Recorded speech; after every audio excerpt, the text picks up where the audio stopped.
আউযুবিল্লাহি মিনাশ শাইতানির রাজিম বিসমিল্লাহির রহমানির রহিম আলহামদুলিল্লাহি রাব্বিল আলামিন আসসালাতু ওয়াসসালামু আলা রাসূলিল কারীম। আপনাদের সবাইকে আসসালামু আলাইকুম জানাচ্ছি। আমি প্রথমেই মহান আল্লাহর কাছে শুকরিয়া আদায় করছি যে আমি একজন ভিকটিম হিসাবে যারা জুলুম করেছে তাদেরকে আজকে তাদের সবাইকে না হলো তাদের একাংশকে আদালতে হাজির হয়েছে এবং তাদেরকে কারাগারে প্রেরণ করা হয়েছে। আমি ধন্যবাদ জানাচ্ছি মাননীয় প্রধান উপদেষ্টা, আইসিটি টিম, বিশেষ করে অ্যাডভোকেট তাজুল, ওনারা দিনরাত কাজ করেছেন তাদেরকে। আমি ট্রাইব্যুনালকে ধন্যবাদ জানাচ্ছি এবং আপনাদের সবাইকে ধন্যবাদ জানাচ্ছি। আমি দুটা কথা বলতে চাই। প্রথম কথা হলো যে আমি এই মামলা প্রতিহিংসার জন্য করিনি। আমি প্রতিহিংসা পরায়ণ নয়, আমি জিজ্ঞাসা পরায়ণ নয়, আমার কোনো হিংসা নেই। আমার এটা নিয়ে সেনা কর্তৃপক্ষের ঊর্ধ্বতন কর্তৃপক্ষের একাধিকবার অনেক মিটিং হয়েছে এটা নিয়ে। আমি মামলা করব কি করব না। আমি ডিসেম্বরে করেছি, আপনারা হয়তো জানেন না। জানুয়ারিতে কিন্তু এই 5 জন ডিজির বিরুদ্ধে ওয়ারেন্ট বের হয়েছিল এবং তাদেরকে তখন গ্রেফতারের চেষ্টা করা হয়েছে। তারা তখন থেকে পলাতক। এই ওয়ারেন্ট কিন্তু প্রথম ওয়ারেন্ট নয়, এটা তাদের বিরুদ্ধে দ্বিতীয় ওয়ারেন্ট। আমি মামলা করেছি শেষ পর্যন্ত এই কথা চিন্তা করে যে আমি দেশবাসীকে একটা মেসেজ দিতে চাই, যারা ভবিষ্যতে রাষ্ট্রপ্রধান, সরকার প্রধান হবে এবং বিভিন্ন বাহিনীর প্রধান হবে, তাদের কাছে আমি মেসেজ দিতে চাই যে অন্যায় করে, জুলুম করে, মানুষের অধিকার লঙ্ঘন করে কেউ পার পেতে পারে না। সকল অপরাধীকে বিচার পেতে হবে। বাট আমি এই জিনিসটা দৃঢ়ভাবে বলতে চাই, তাদের উপর কোনো জুলুম হোক, অবিচার হোক, এটা আমি চাই না।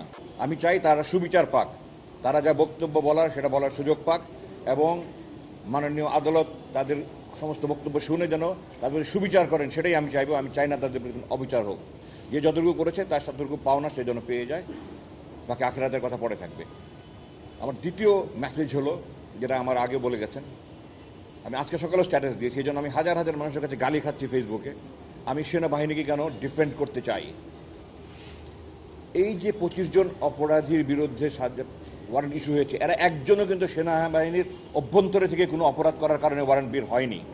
তারা সেনাবাহিনীর বাইরে এসে, সেনাপ্রধানের নিয়ন্ত্রণের বাইরে এসে তারা এগুলি করেছে। এবং এই সংখ্যাটা কিন্তু সেনাবাহিনীর 1000 ভাগের 1 ভাগও নয়। একটা প্রতিষ্ঠানের 999 জন ভালো আর একজন খারাপ, তার জন্য পুরো বাহিনীকে বদনাম রটানো, কুৎসা রটানো কিন্তু কোনো দেশপ্রেমিকের কাজ নয়। আপনাদের মনে রাখতে হবে যে আপনাদের মধ্যে আমি দেশবাসীকে জানাতে চাই, এই সেনাবাহিনী জাতির সাথে সবসময় ছিল, জাতির পাশে ছিল। 5ই আগস্ট বিপ্লব কতটা কী হতো যদি সেনাবাহিনীর পাশে না থাকতো, ভয়াবহ চিন্তা করা যায় না। সেনাবাহিনী যে দেশের স্বাধীনতা, সার্বভৌমত্ব, অখণ্ডতা, সংহতি, ঐক্যের প্রতীক, এটাকে বিতর্কিত করা মানে আমরা আমাদের নিজেকে ক্ষতি করছি। ভারতের এজেন্ডা তারা আমাদের সেনাবাহিনীর জনগণ মুখোমুখি করতে চায়। আমরা যদি নিজেরা, এই দেশের জনগণ যদি সেনাবাহিনীর মুখোমুখি হয়, এই অসাধু, এই দুর্নীতিপরায়ণ কিছু অফিসারের জন্য দেশের ক্ষতি হবে, আমার আপনার ক্ষতি হবে। আপনারা দয়া করে সেনাবাহিনীকে গালি দিবেন না, সমস্ত অপরাধীকে গালি দেন। আমি দিচ্ছি, আমি মামলা করেছি। আমি সেনা কর্তৃপক্ষকে ধন্যবাদ জানাতে চাই যে তারা এই আইনি প্রক্রিয়া যেন সহজভাবে, সুন্দরভাবে চলতে পারে, এই জন্য সহায়তা করছে। জেনারেল বাকা সহ সেনা কর্তৃপক্ষ যারা সংশ্লিষ্ট আছে সবাইকে ধন্যবাদ জানাতে। যারা এখনও ধৃত হয়নি, ধরা যায়নি, তাদের আনার ব্যাপারে পূর্বে বলা হয়েছে। আমি আবার বলছি, সবাইকে আইনের মুখোমুখি করা উচিত। যারা পলাতক আছে তাদের বিরুদ্ধে ইন্টারপোলের মাধ্যমে তাদেরকে এনে বিচারের মুখোমুখি করা হোক। আমি চাই দেশবাসী যেন ভবিষ্যতে আর কোনো স্বৈরাচার না দেখে, দেশবাসী যেন আর ভবিষ্যতে কোনো খুনি জেনারেল জিয়া, খুনি জেনারেল মুজিব না দেখে। আমরা যেন সবাই এক স্বাধীনতা, সার্বভৌমত্ব, অখণ্ডতা রক্ষার জন্য একসাথে থাকতে পারি